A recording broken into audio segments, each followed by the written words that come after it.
Welcome to the Now Granted podcast.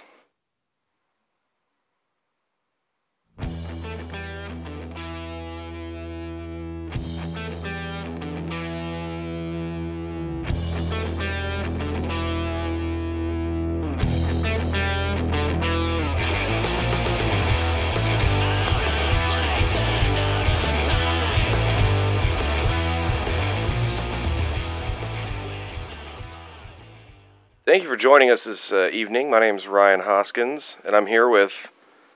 My name's Kevin. And we're going to be talking about a few things tonight. But first, we're going to talk about... I have a few stories I want to tell about my time camping over the weekend. Went out to Lake Powell with some of my friends for kind of a bachelor's trip that we were on. Where'd you go? We went to Lake Powell.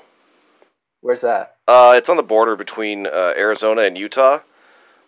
The funny thing about that is we actually camped one night. Our kayaks were over in Utah, and we camped in Arizona, just because that's how the bay was split up. But yeah, so basically we just went out for the weekend and rented some kayaks, and we kayaked around Lake Powell. I think we did about 30 miles of kayaking and all. But one of the main thing we went to go see was Antelope Canyon, which is just absolutely beautiful. It was carved out for the most part by wind instead of water. So when stuff's carved out by water, you got kind of an even, a level line going. But when it's carved out by wind, the lines will like curve up. It just looks beautiful, especially when the sunlight hits it. It's awesome. But after we got done looking at Antelope Canyon, we were heading back to go find our next camp spot. There was a thunderstorm that started kicking up, and so the winds started blowing really hard, and we were kayaking, and at a certain point we were pushing forward as hard as we could, and we weren't getting anywhere. And unfortunately, on either side of us, we were in a bigger canyon. There weren't any beaches, so we didn't have anywhere safe to go. Except for this one really rocky cove, which was protected from the wind, which was nice, but the problem was that we couldn't get it was really difficult for us to get our kayaks up high enough on land to keep them from going back into the ocean if it started raining, so it was really difficult. A couple of our boats sank and had to get rescued by some of the motorboats that were on the lake going back in for the night. Wow. Yeah, it was pretty crazy. Wow. That reminds me of one time I was out in Sedona, Arizona, and they have this water park there. It's called Slide Rock. Mm-hmm. So they have a river running through the water park, and it makes the rocks very slippery, and it's very popular there to just go down the river, just either in an inner tube or just without any tube or anything. Mm-hmm. So when we were going there, thunderstorm just came out of nowhere, like flash floods and everything. Mm-hmm. So luckily it happened just as we got there, and we decided not to go swimming or whatever. But could have been pretty bad if we came either 20 minutes earlier and chose to swim. And there were a lot of people who just rushed out of there just because it happened so quick. Yeah, it comes up so fast, and then the wind is really weird in front of it. Starts going all different directions. The crazy part was that the actual storm totally missed us. We didn't get rained on at all, but just the winds that it kicked up around it were enough to really mess up our kayaking experience there at the end. That's too bad. Yeah. How long were you out there for? We went out. We drove out Thursday. We got the kayaks on Friday. And then we kayaked all Friday, all Saturday. The windstorm happened on Saturday, and then it was calm the next morning, and we kayaked back to our cars that day. Sounds pretty fun. Yeah, it was a lot of fun. I've done some backpacking trips, and I love backpacking, but doing it on a kayak is a really interesting experience because you get to what? Good workout. Yeah, it's a different workout. It's all arms, all upper body, not really using your legs a whole lot. It's a surprising amount of your core, too, so my abs are kind of hurting. But, it was a good experience. I had a lot of fun. You go really fast, actually, for what it is. compared to walking. Pretty cool. Yeah. I was in Arizona up until Friday, so. Oh, that's cool. That's weird. We were both in the same state. Yeah. What were you out there for? Just vacationing with my family out near Phoenix. Oh, okay. That's cool. Yeah. Do anything interesting or fun? Let's see. What did we do? We saw some. There's a zoo out there. We wanted to go to that, but it was a little too hot out there. Yeah. Nothing too fun. Just go out there to relax and enjoy the AC because it's a lot better than being outside. Yeah, that's true. It was like 118 the day we arrived. Oh, man, yeah. That's just miserable. Yeah. All right, so I think we have some news stories to talk about. Yeah, some really insane stories. Yeah, so something. Yeah, so I'll go ahead and start with this one. Out in Washington, there was a airport employee who hijacked an airplane, who was apparently suicidal. He stole the aircraft. He was a ground service agent, so he worked for Horizon Airlines. He helped taxi the plane through, up and down the runway. He also helped de-ice the planes. Oh, okay. So he hijacked this plane. It's called a Q400 aircraft. So it has propellers rather than a jet engine. So I've actually been on one of those planes. It's kind of scary because it seems like an old-timey sort of thing. Do you know what a Cessna is? No. Oh, okay. I was going to ask you how it compares to a Cessna, but I'm guessing it's a little bit bigger, or probably about the same size. Well, according to the article I'm reading, it's 76 seats, so it sounds pretty small. Oh, well, that's a lot bigger than a Cessna, though. Oh, is it? Oh, okay. Yeah. Cessna's like a 2 to 4 person aircraft. So they actually stole a pretty big plane, huh? What were you saying? I said he actually stole kind of a big plane. If it seats 74, Yeah. So it was a commercial airplane.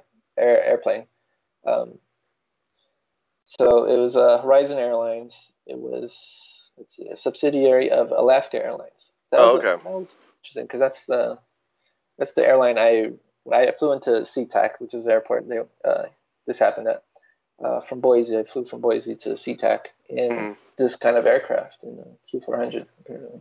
Wow. Yeah. So he was speaking to the air traffic control, and he just was saying some crazy things. He said, "I'm just a broken guy with a few screws loose. I got a lot of people that care about me, and I don't want to disappoint them." And then he continued to do some loops and barrel rolls with, a huge commercial jet, Yeah, I was listening to another podcast with then one of the guys is an actual pilot. He owned a helicopter company for a while, actually, and he was saying that it was pretty impressive that he learned how to fly from basically video games, and that he was able to pull off what he actually accomplished was actually pretty impressive. Yeah, I doubt that he did not have any, formal training in flying a plane. I doubt that he learned all of that through video games. But I mean, wouldn't that be public knowledge or record or something? Because you calculate your hours for your license and all that kind of stuff, right? I don't know. Maybe they're still looking into it because it's what I read was that it was unclear how he could pull that off, but maybe they're still looking into it. Yeah. I don't know. That's really sad. To think that he just learned all that through video games that's questionable, to me at least. Yeah, well, I know that when I was in junior high, I actually had this tech class, and one of the stations that they had set up was actually a pretty realistic flight simulator. So it had the wheel, not a wheel, but the controls that just like a plane would have. Yeah. Yeah, I've seen some of those. They have like the the motion of the. I don't know if the one at your school had it, but no. My school didn't have the money for one that moved around with you, but yeah, they get some pretty good flight simulators now too, especially with the motion. I know you can go. I think over in Anaheim near Angel Stadium, they have like a big complex where you can go rent a pod and fly around in it. Interesting. Kind of a virtual reality experience. But so this guy, he flew the plane for about an hour. I can't believe the Air Force let him fly that around that long, because I heard another report that there were actually, I think, two F-15s on his tail. Yeah, I know there's at least one, but it didn't seem like he was threatening to, hurt anybody. Yeah. It just seemed, and if you hear the audio, it seems like he didn't want to hurt anybody. He just wanted to, have his, go out with a bang. Pretty much happen exactly what's happening right now, where everybody's talking about it and goes out with a bang, goes out in glory, like you were saying. Yeah. Well, it seemed like he had lots of fun. Yeah. He was talking about like how he wanted to look at the mountains and like how beautiful they were. Can you imagine how he felt? Like, was he even scared, or was he just like in total like euphoria? Yeah, it didn't sound like he was scared. Do we know if he was on any kind of medications or anything yet? Is that As far as I've read, I didn't indicate that he was on any drugs or anything. It's such a sad story, You don't want to see anybody go that way. Yeah, just you got to think about like what led him to do all of this. Like what was really going on in his life for him to take his life like that. He was married. He was married. He had kids, but he was married. Oh man, what? That's awful. Yeah, he's from Washington. He was married. He's 29 years old. I mean, that's right around our age. That's yeah.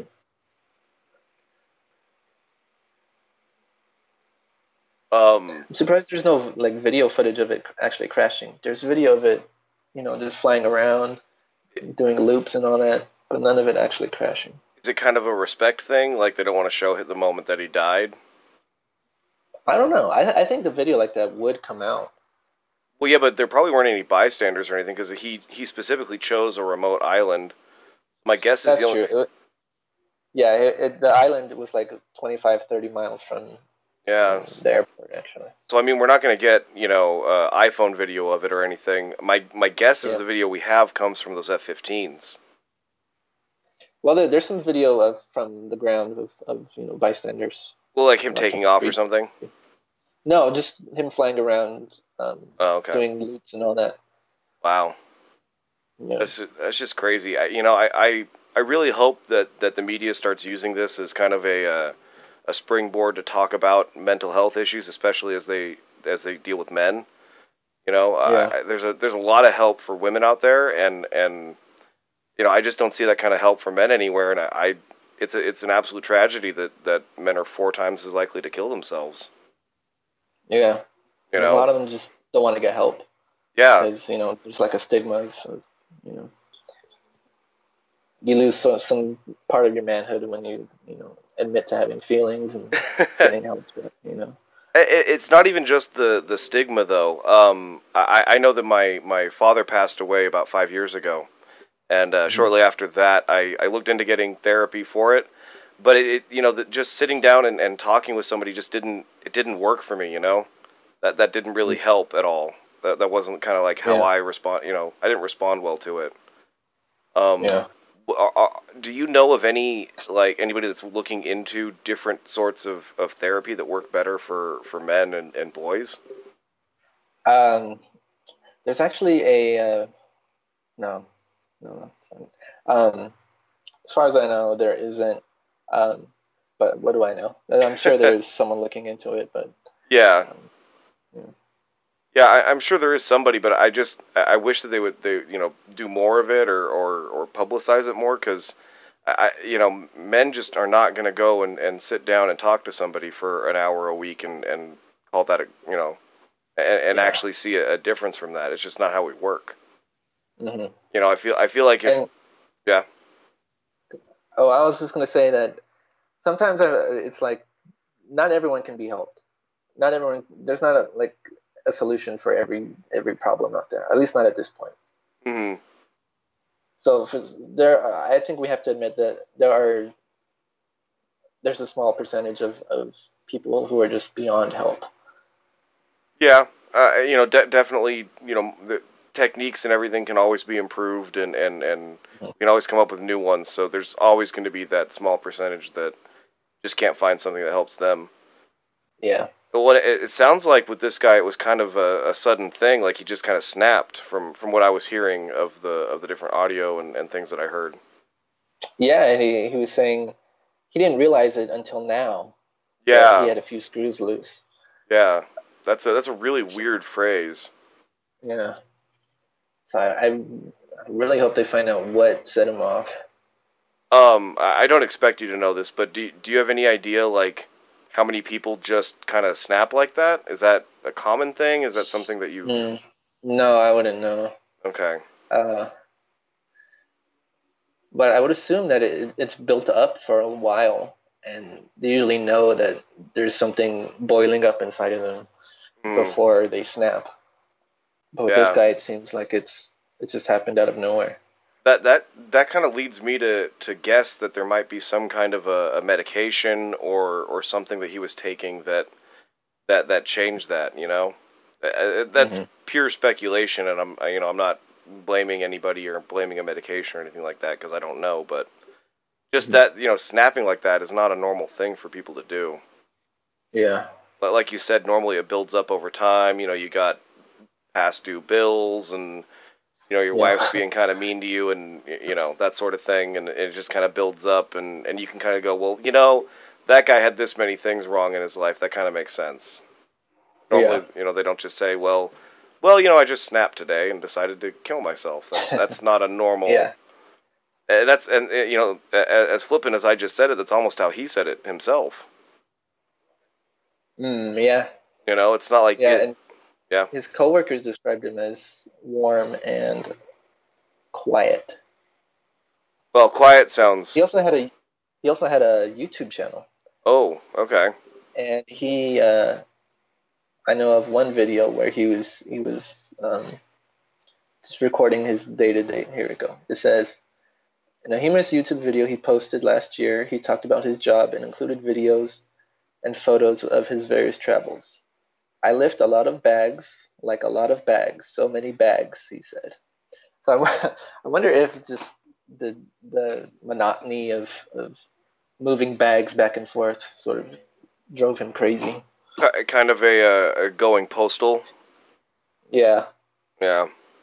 And that could be it. You know, we humans really don't like doing those repetitive tasks over and over again. Yeah. But yeah.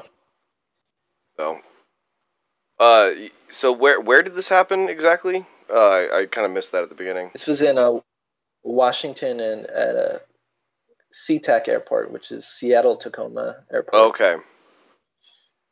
Yeah. Yeah.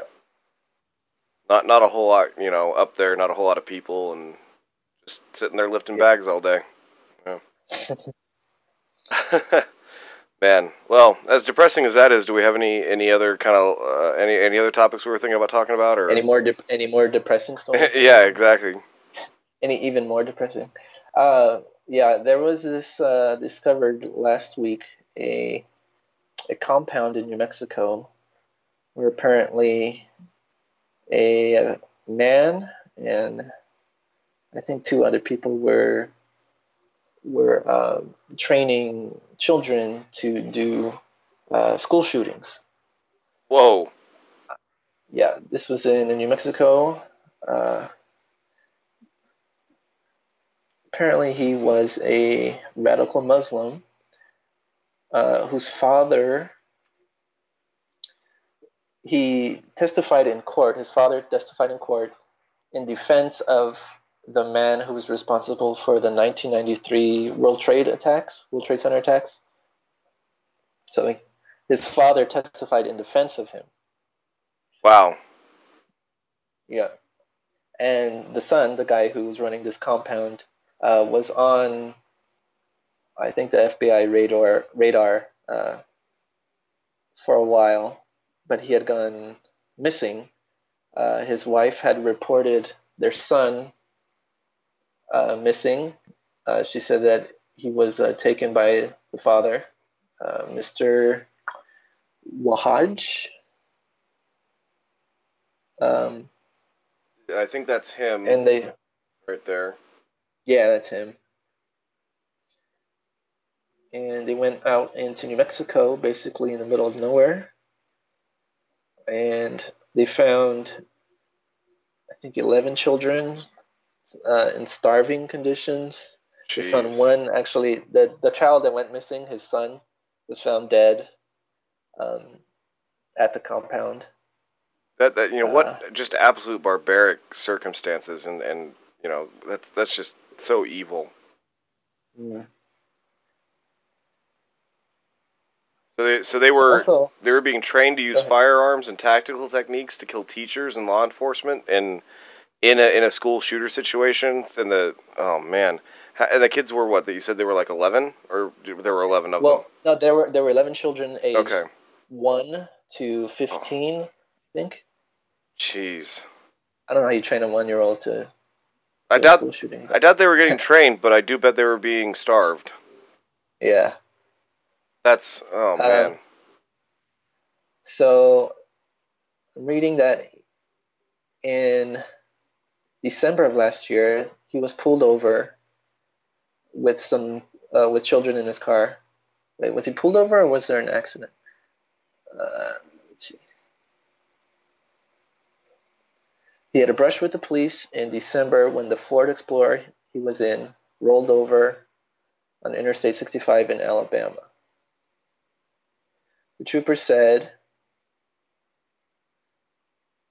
that he was told that Mr. Wahaj and the others in the vehicle were on their way to New Mexico to go camping with his wife, who was not actually his wife. Oh, man. And that they had recently moved to Alabama. But when they had spoke to the wife, quote-unquote wife, she said, she told the police that they did not move to Alabama, and they were going to New Mexico to visit his brother's land. So totally refuting his story. But apparently he was not taken into custody or anything. Well, I think Mikey's here, and he's ready to be added in. Oh, yes. Let me figure out how to do that. Okay.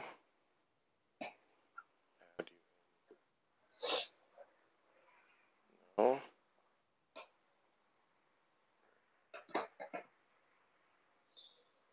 There we go.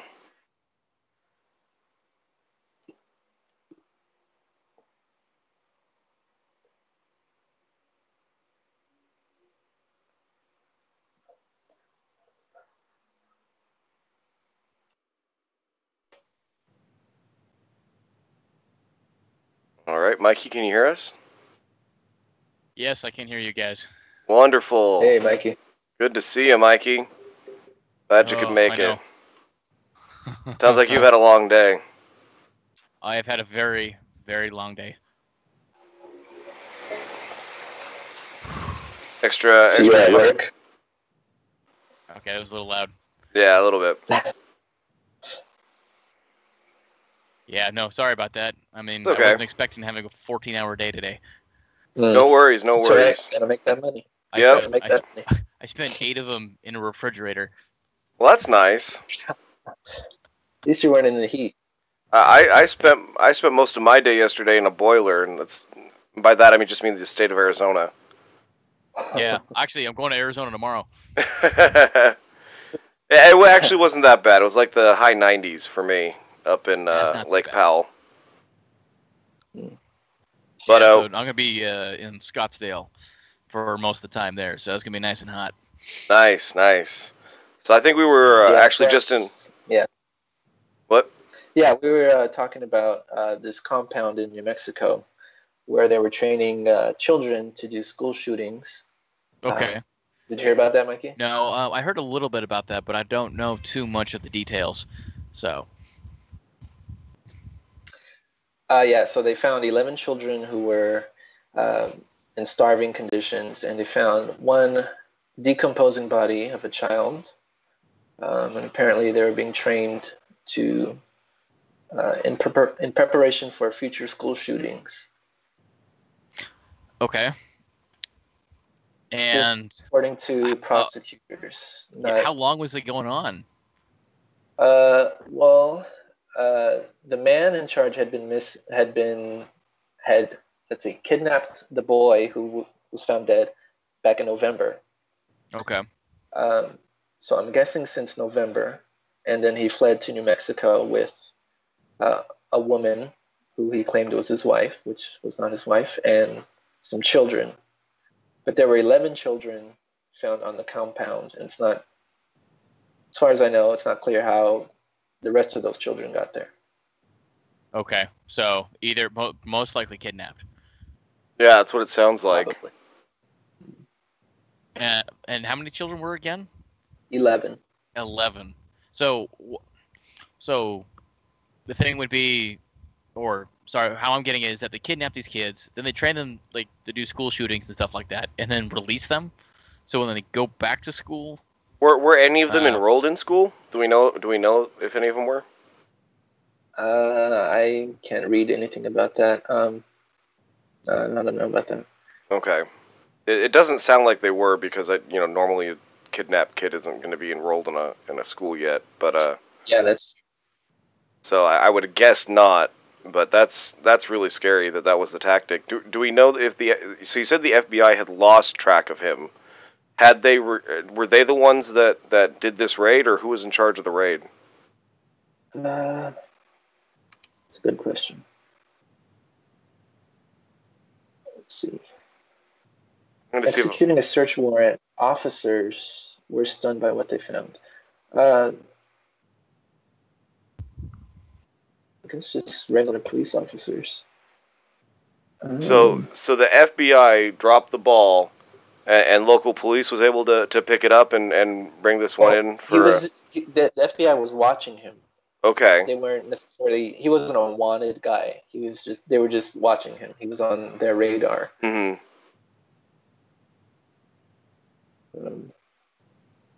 So, how long are you going to be on the FBI's radar until the FBI is going to act? Yeah, I mean, it seems like this has happened a few times. Like, what was it? The big the nightclub shooting in Orlando.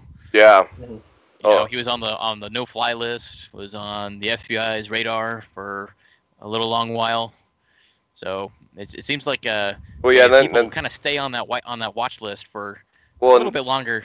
Well, then Parkland, that guy had been told by how many people that the FBI had been told by how many different people that he was someone that. Actually, not by people. He himself said something, didn't he?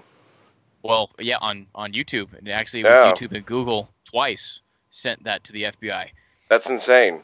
Well, and they dropped the ball. You know what's really insane is, an FBI agent had a son at the school. You'd think that they'd take that a little bit more seriously when it's one of their own that's, could be potentially in the crosshairs.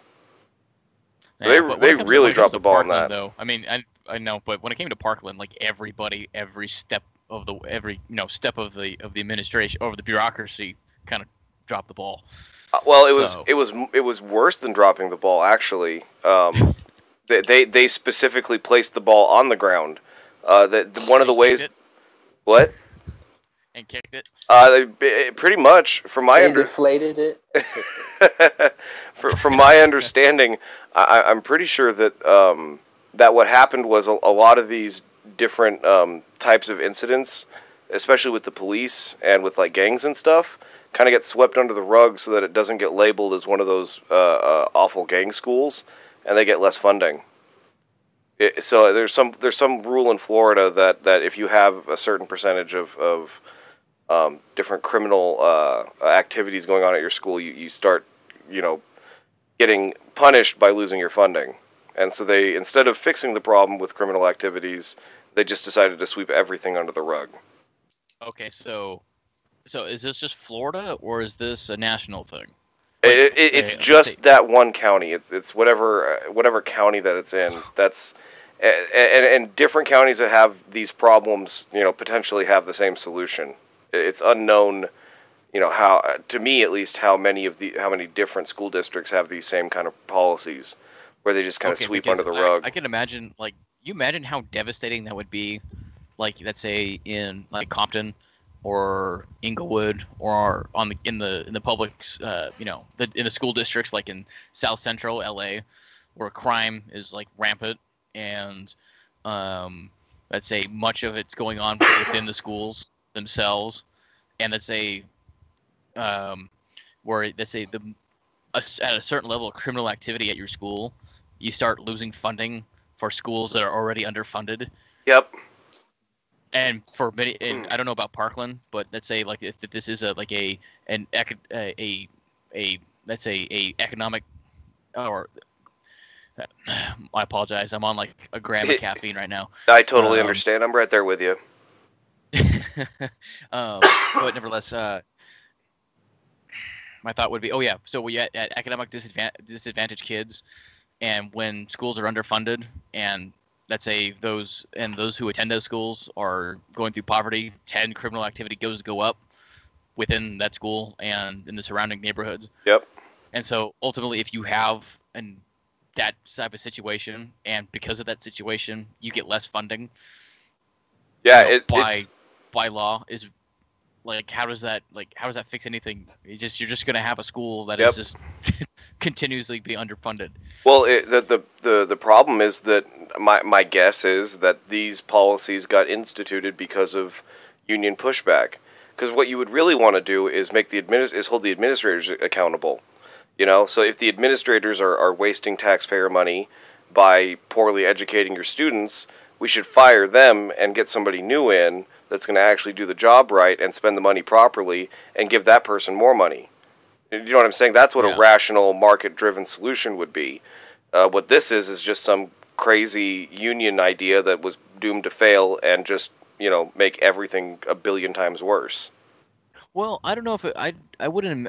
I can look at this as something that's maybe not even a union idea, but just for, let's say, the standardized school testing scores in public education, and how, let's say, the state standardized testing has gotten easier and easier, and trying to get more and more students to get better and better scores, because evidently those scores, one, help with state funding, so you get rewarded.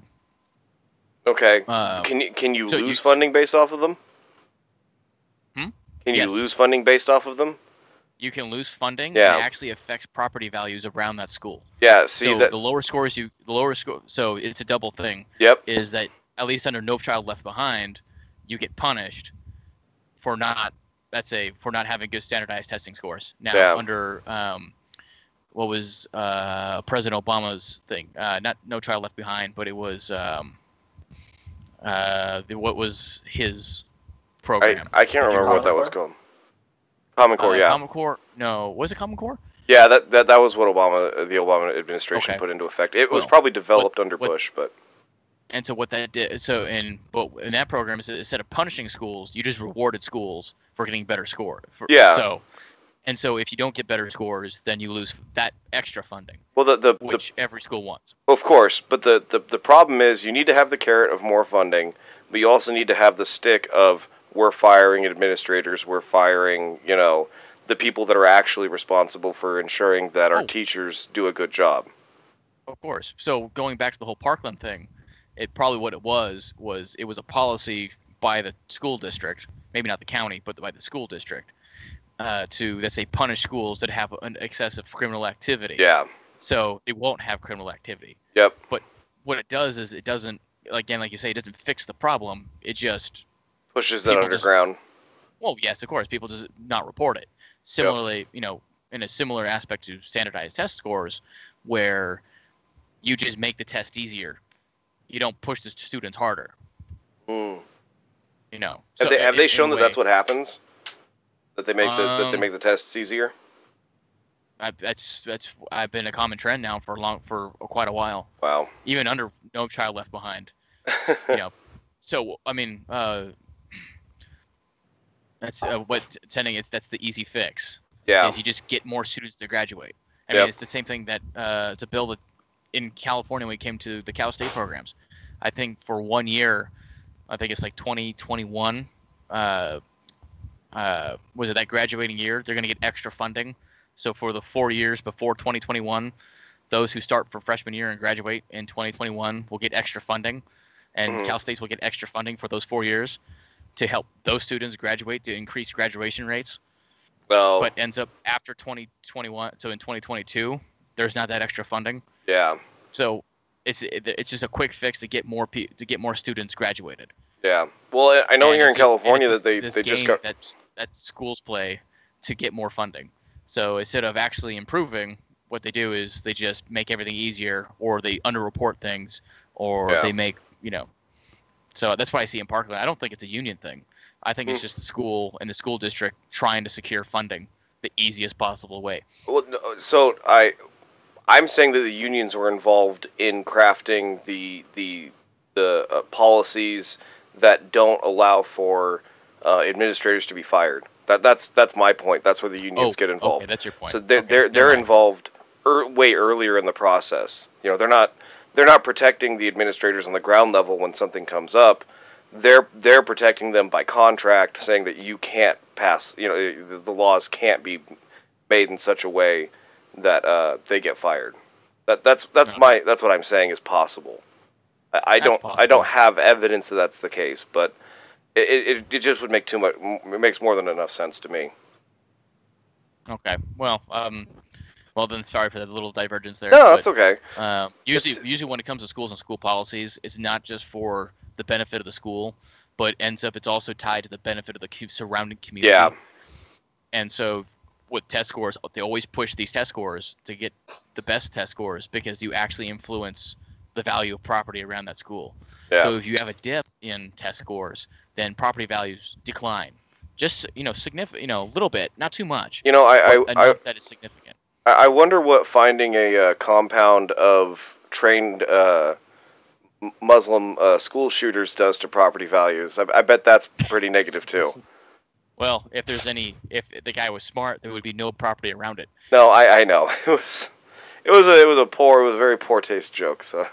Poor taste joke. Oh, you never know. I mean, my middle school is up in Tustin, and at least my 8th grade year, the house just down the street blew up because someone was making a meth lab in his attic. That's crazy. It's in Tustin too. Keep that in the IE, right? Yeah, that's what the desert's for. The IE. Yeah, that's usually the IE, Bakersfield, up the 99. Fresno here. Fresno's got a pretty bad problem with that kind of stuff too. Well, actually, Fresno used to be the national had the most meth labs and the biggest meth problem in the country. Yeah. And then Fresno PD arrested like 15 people. Then it became Bakersfield. Okay. For a while. And then actually the largest meth bust in nation history was in Madera just a couple years ago. It's interesting how few people they need to arrest to take down Fresno as the #1 meth producer in the United States. Right? Like, it's such a small industry. I know that at one point back in the 60s, I can't remember the name of the scientist who discovered LSD. He started mass producing it, and at one point he had, I think it was like 95 or 99% of the entire world's supply of LSD in his trunk. That would be surprising. And they pulled him over. Well, no, yeah, and so they pulled him over, and they confiscated all of the world's supply. Yeah. Hey, I mean, it's kind of a similar thing to now with fentanyl. There's only so many fentanyl, let's say, chemists in the country that, or at least that are not within the sanctioned medical system. And so they produce all the fentanyl. Yeah. And so it's only a few of them, and I mean, I think that number is growing now. But of course, anytime that there's a gap in the market, it gets filled. Yep. Especially in those markets. And it's less expensive than shipping opium, halfway across the world from Afghanistan. Yeah. Well, and you can just, you just put some blue dye in it. It's worth even more. Actually, well, if you're thinking about methamphetamine, yeah, they only did that for the show. I know. No, but from the real Walter White, he made a pure white. No, of course, but I heard that the story back around the time when the show was out that somebody put blue dye into some meth in real life and actually got some more money for it. Oh, I wouldn't be surprised. Well, if you're just selling off the tweakers. Yeah. Yeah, they don't know any better, and they're just watching the show. Well, yeah, that's true. The old saying, because we were just on the meth, is on the meth topic. If your meth dealer has a full set of teeth, he's most likely a cop. PSA. Yeah, that's good to know. No, I'd never really thought that way. I've lived a rather sheltered life, at least from that. So, Mikey, did you have anything you wanted to talk about today? Do you have any news stories that what have you guys talked about so far, if you don't mind me asking? We did the suicidal loop-de-loops with the airplane. That guy. Do you guys listen to any of the audio from that? Yeah. Ridiculous. I have personally listened to it. We had a few glitches at the beginning of the stream. I couldn't play play any audio for our listeners, unfortunately, but I'm sure that they've heard it or could find. Unfortunately. Yeah. Oh, that man. Oh, that's great. I mean, this. I played plenty of video games. I think I can do this.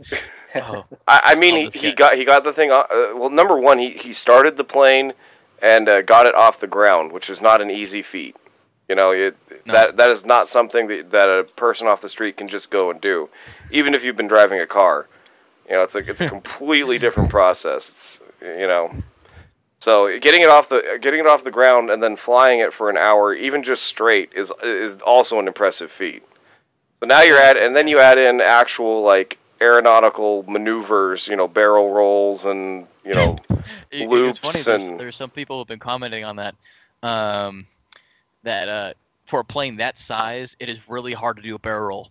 Oh, because the larger the plane that you do, the larger plane that you're flying, the harder it is to pull off those little maneuvers. Well, the guy pulled it off anyway. Well, especially with a prop plane, it just doesn't have the power of a jet engine. That's true. So a 74-person prop plane, that thing's going to be flying like flying like a giant turd, really. It's kind of lumbering through the air. He did a barrel roll and he crashed into a golf course. Oh, he crashed into a golf course. Yes. Wow. A big burning wreck. So I see. Him. That's going to be an interesting obstacle for everybody to play against tomorrow. That might have changed. That might have changed that par 4 into a par 5. They should have given him a raise. Because I think he was asking for one, or he was saying, "Am I going to get a raise for this?" He said, "Do you think Alaska Airlines will hire me after this?" Did he really say that? Pilot. Yeah. Wow. He said, "Do you think Alaska Airlines will hire me as a pilot after this?" Man, if there was a way to go out and commit suicide, that not that I am a proponent of that in any way, shape, or form, but this was a way to do it.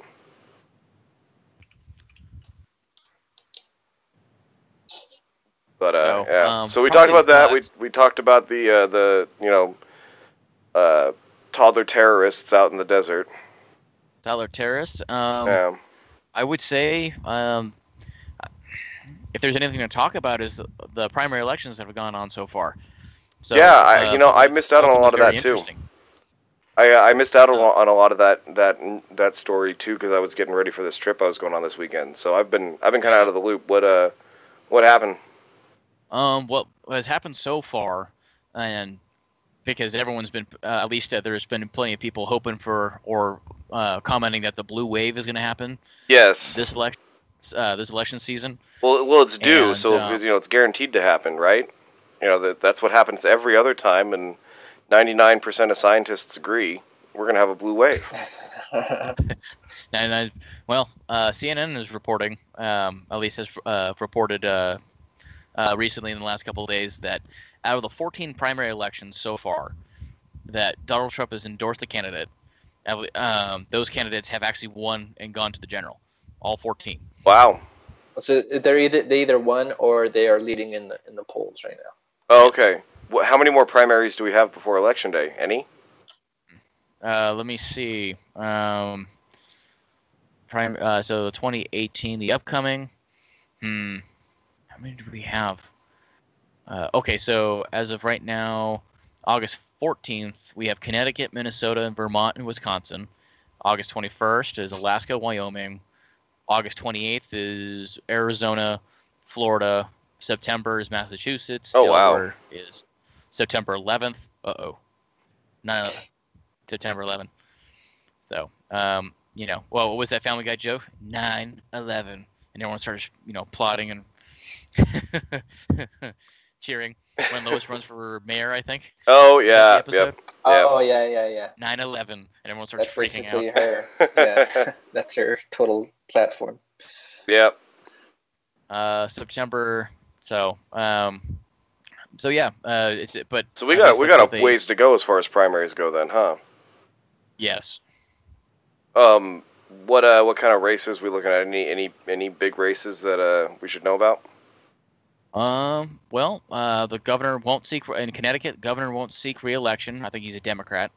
So it's going to be businessman Ned Lamont and GOP New Britain Mayor Aaron Stewart are the favorites to emerge from the crowded primary field. So it seems like there's plenty of people in that election, but it seems those are the top two. Minnesota. Well, it seems like sorry, I just want to pause in Connecticut for a minute. From my understanding, next to California, they're giving California a run for their money in mismanaged government.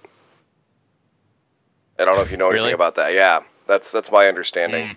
I'm not too familiar with let's say Well,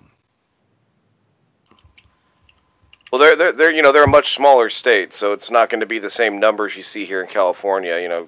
You flash a billion, you wave $1 billion around for this, bullet train to nowhere. I mean, it's been a lot more than $1 billion, but Connecticut it probably doesn't show too much. Let's say doesn't show too much. At least in California, is because we're such a large state and a large economy that we can take the mismanagement. Yeah, I mean, we really can't. Not anymore. It's getting to the point where we're starting to have our backs broken, and anybody worth having here is leaving the state to go and infect those other states around us and turn them purple. Yeah. So, well, I mean, that's true. Yes, because people are leaving the state. So if we look at California demographics, more California, not more, but the number of California residents that are moving out is the same amount of immigrants that are moving in. Oh, okay. Foreign. Yeah. But the problem is that the immigrants that are coming in are not making the same kind of incomes that the citizens that are moving out are. We're replacing our middle class with a massively disadvantaged underclass. Mm-hmm. That's going to need to be on all these, Medicare and Medi-Cal welfare type programs. So, yeah. So I'm trying to actually find an article that I read.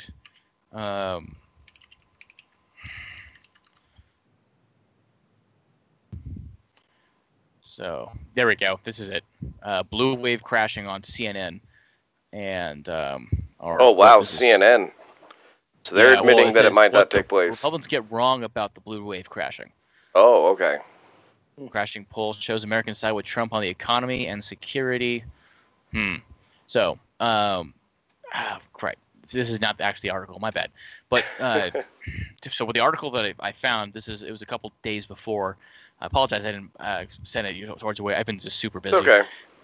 With my primary job, but was that not just the 14 candidates that Trump sponsored have either won or who have are riding the polls, but who's that new Democratic Socialist candidate from or representative from New York? She has not been elected. She is running for Congress in Brooklyn. She's been on the campaign path with Bernie. AOC. Trying to support other candidates. Yep, AOC. And I think that every candidate she has supported has lost. Yes.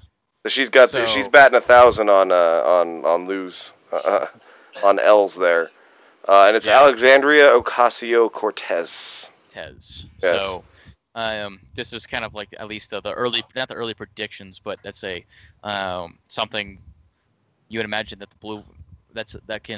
that is making the blue wave more like blue ripple.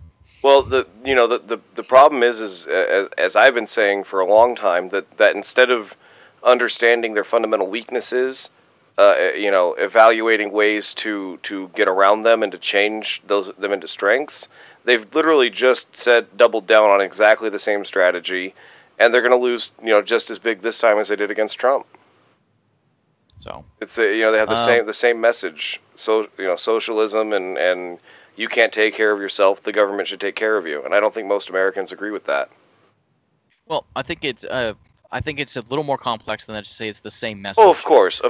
I think when it comes to the Democratic Party now, I would imagine one of the reasons why, let's say, they're not doing too well as of now things could change because we're not even at the general yet. Of course. These are all primaries. Mm-hmm. But it's the messaging of what was supposed to be fixed within the party has not been fixed, right? So the whole thing about Hillary rigging the election from Bernie, super delegates, the DNC is fundamentally thoroughly corrupt. Well, literally feeding questions to Hillary Clinton. What was her name? Not the CNN.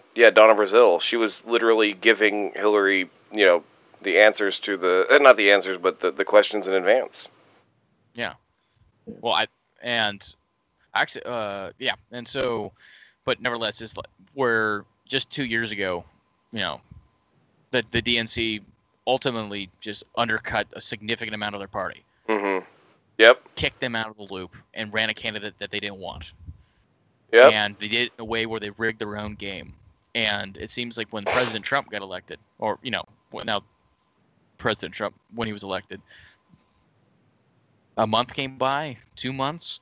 The Occupy Democrat movement, supported by Cenk Uygur and Kyle Kalinske, and let's say who are other names that I could come up with. A significant amount of people who felt that their party betrayed them, which they rightfully do, and that they're going to be pushing a message that is going to reform their party. I don't hear that anymore. Nope, just double down, social justice warriors, everything. And it seems what happened is that because the same players are still running the party. Yep. Maybe that could be something from an outside observer, maybe more centrist observer, people who still feel disenfranchised. That could be possible. I don't know, but that would be something I would be looking at if I were on that side, or if something similar happened within the Republican Party or the other parties I could have been affiliated with. Like that would at least resonate with me more than anything. Yeah. Is that, in a short period of time, they went from we're going to change and we're going to fix, we're going to as Wells Fargo says, recommitted to you. Oh, man. To now. Ugh. Don't get me started about Wells Fargo. I know, right? But to now to just not ever really addressing the issues at hand. Yeah. Yeah, and so I think that could be possible. That could be. I don't know. I could be wrong. So that would be something someone have to comment later. Mm-hmm. Yeah, I mean that's what I see. That's probably why I see that, or at least why at this point the blue wave is not really the blue wave. Well, the biggest problem is that they keep calling it the blue wave. The more that you tell Democrats that they are going to win and it's going to be a slam dunk, the less likely they are to actually get up and go vote on Election Day. Isn't it ironic? I find that to be kind of ironic, because if you tell them that they're not going to lose, or they're going to lose, and things are going to be horrible, and like that kind of demotivates people. But then when you, or demotivates people from going out. And then when you say that we're going to win and we have so much energy behind us and we're going to be kicking ass and we're going to win all these seats, that demotivates people from going out. Yeah. Well, I mean, why go out to a polling booth when you can just smoke a joint here in California? Who cares? Who cares? Well, I mean, who cares for conservatives out in this state? Yeah. Well, I mean, it's pretty incredible that a Republican got the second most number of votes in the governor's race. I fully expected it to be two Democrats. Well, I mean, that's the two-party. Oh, the top two primary. Yeah. Right there. That jungle primary. I mean, you'd be expecting two Democrats, and so I am kind of surprised. But when it comes to the general, I wouldn't be surprised. Oh no, I fully expect Cox to just get destroyed on election day here in California. But it'll be interesting. We might get Trump out here to do a rally or two. Yeah, but you never know. It could be possible. It could be a dark horse that just comes in and beats Newsom by just a few points. But that's not going to happen. No, here in California, no. Democrats have a 20-something point lead over Republicans. Yeah, and then that's not even counting non-affiliated. Or declined to state, which is an ever-growing demographic here in California. It is, but it's center left. Yeah. And that's another 20 points, right there. Mm-hmm.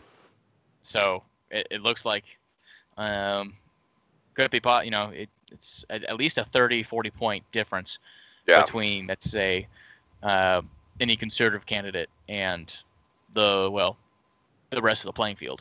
Yep.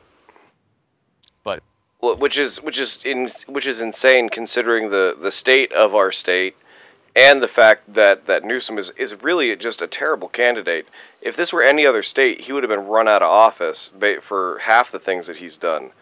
Number one, every other week I see a report about just exactly how lazy he was as the lieutenant governor.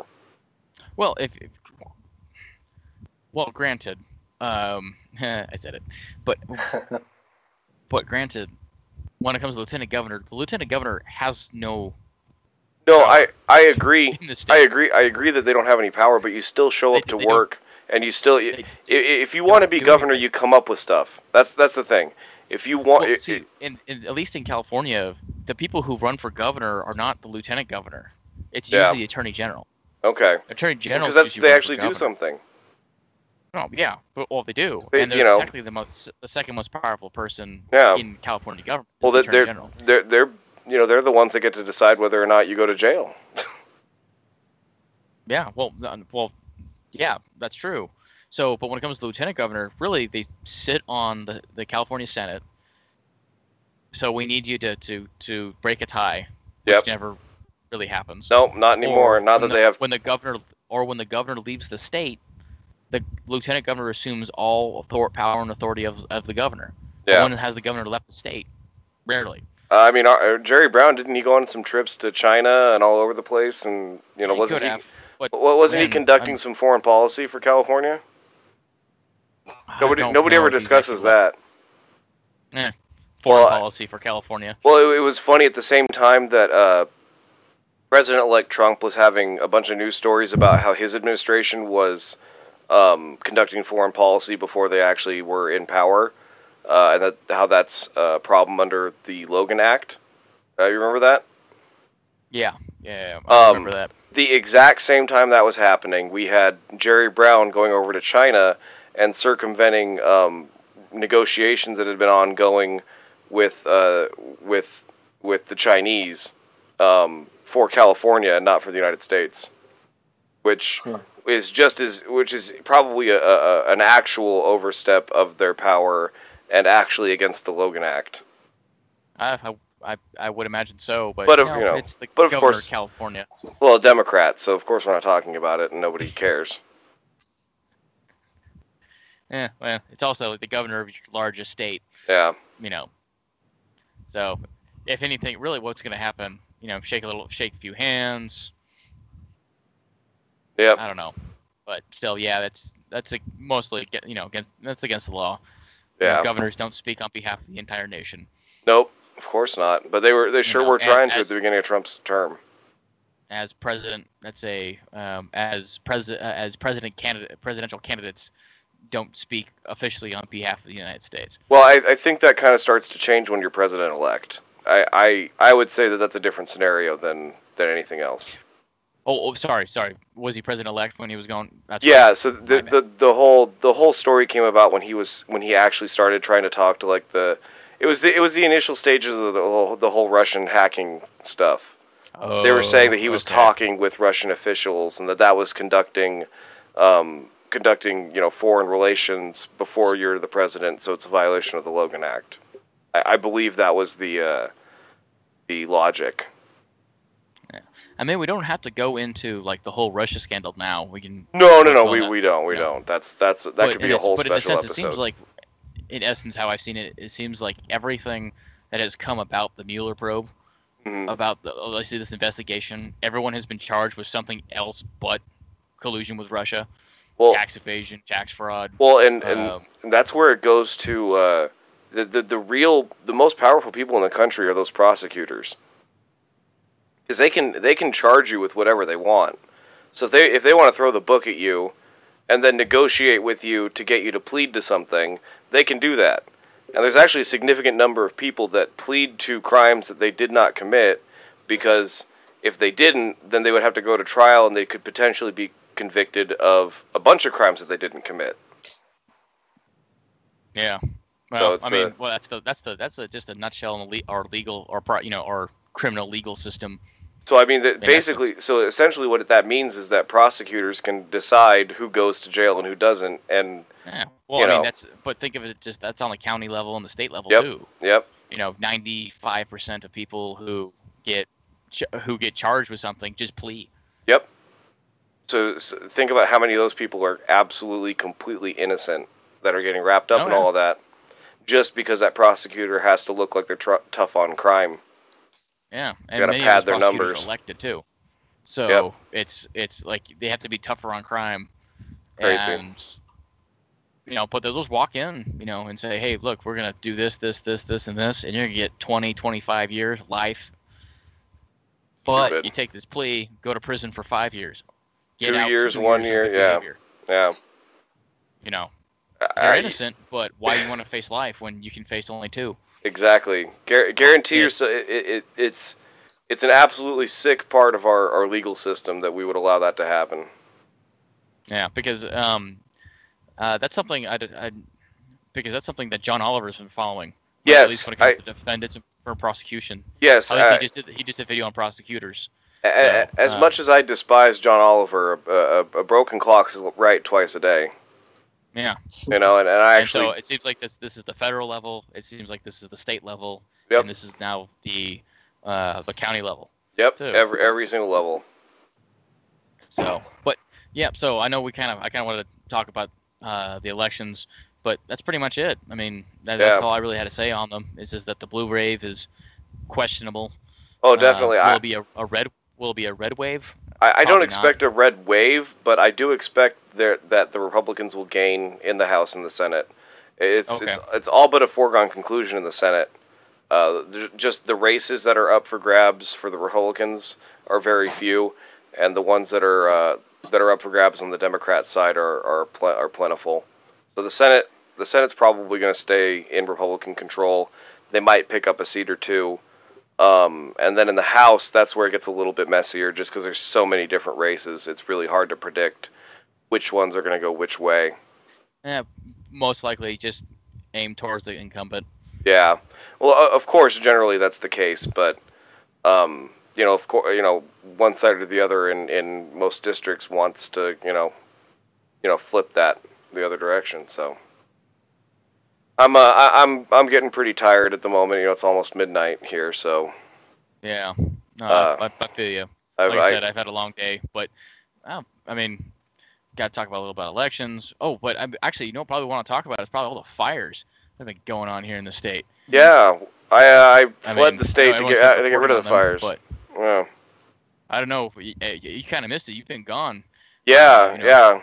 I thought that I was going to get hit. We were going to get hit by some ash from a fire happening out in either Arizona or Utah when we were at Lake Powell, but they got that under control within a day.